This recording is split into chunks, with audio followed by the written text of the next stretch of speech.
Halo semuanya, perkenalkan nama saya Sumaya Asfa Asia dengan NIM belakang 085 dan pada kesempatan kali ini saya akan menjelaskan sedikit mengenai CAPM atau Capital Asset Pricing Model. Yang pertama saya akan menjelaskan mengenai pengertian dari CAPM ini sendiri. CAPM atau Capital Asset Pricing Model adalah suatu model yang digunakan untuk menentukan tingkat pengembalian atau required return dari suatu aset.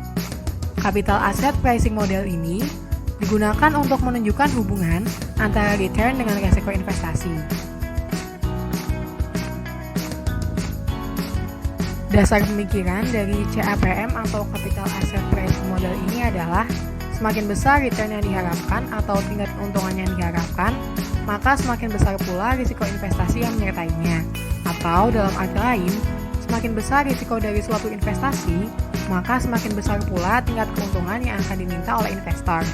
Kemudian, hal ini akan menyebabkan semakin besarnya return yang diharapkan, maka semakin kecil harga yang bersedia dibayarkan oleh investor karena risikonya yang terlampau tinggi. Selanjutnya, saya akan menjelaskan resiko di dalam teori portofolio. Resiko di dalam teori portofolio diartikan dengan deviasi tingkat keuntungan yang menunjukkan penyimpangan dari nilai yang diperoleh dengan nilai yang diharapkan. Dan dalam hal ini, nilai yang diharapkan sama saja artinya dengan tingkat keuntungan yang diharapkan atau yang kemudian dilambangkan dengan IR. Di dalam teori portofolio, jika semakin besar nilai deviasi, maka semakin besar pula penyimpangan yang terjadi. Hal ini kemudian menyebabkan semakin tingginya resiko dari suatu investasi tersebut. Selanjutnya, saya akan menjelaskan mengenai perhitungan matematis mengenai resiko sekuritas atau deviasi standar.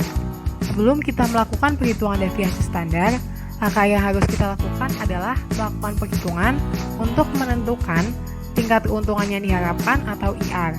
Rumus dari IR adalah probabilitas dikali return. Dan rumus deviasi standar seperti yang tertera di bawah ini, dengan PI merupakan probabilitas investasi ke I, RI merupakan return investasi ke I, dan IR merupakan tingkat keuntungan yang diharapkan. Selanjutnya, saya akan menjelaskan mengenai portofolio sekuritas. Seperti yang tadi dijelaskan, bahwa di dalam investasi tentunya memiliki beberapa resiko. Beberapa jenis resiko di dalam investasi antara lain yang pertama adalah resiko sistematis.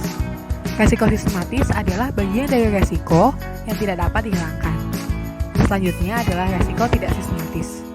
Resiko tidak sistematis adalah bagian resiko yang dapat dihilangkan dengan menambah jumlah jenis saham yang dimiliki. Kemudian, resiko yang terakhir adalah resiko total yang merupakan jumlah resiko sistematis ditambah dengan resiko tidak sistematis.